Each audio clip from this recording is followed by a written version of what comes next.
తన జన్మదినం జూన్ 10 సందర్భంగా అభిమానులు, నాయకులు, కార్యకర్తలు 2 తెలుగు రాష్ట్రాల్లో ఎంతో ఉత్సాహంగా నిర్వహించిన సేవా కార్యక్రమాల పట్ల ప్రముఖ సినీ నటుడు, హిందూపురం శాసనసభ్యుడు నందమూరి బాలకృష్ణ హృదయపూర్వక కృతజ్ఞతలు తెలిపారు. ఈ మేరకు ఆయన మంగళవారం ఒక ప్రకటన విడుదల చేశారు. అభిమానులు చూపిన ప్రేమ, అభిమానం, ఆశస్సులు తన జీవితానికి మరింత అర్థాన్నిచ్చాయని ఆయన పేర్కొన్నారు. తన పుట్టినరోజును పురస్కరించుకొని గ్రామాన మండల కేంద్రాల్లో అన్నదానాలు, రక్తదాన శిబిరాలు వంటి ఎన్నో కార్యక్రమాలు నిర్వహించిన ప్రతి ఒక్కరికి పేరు పేరున ధన్యవాదాలను తెలియజేశారు.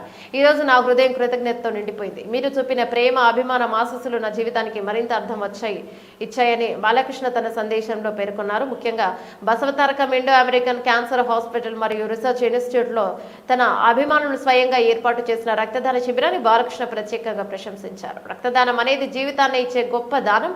మీ ప్రేమ కేవలం మాటల్లో కాదు, ఆచరణలో, సేవలో మానవత్వం చూపించడమే నాకు గొప్ప గర్వకారణం. నిజమైన అభిమానం అంటే ఇదే అంటూ అభిమానుల సేవా రీతిని కొనియాడారు.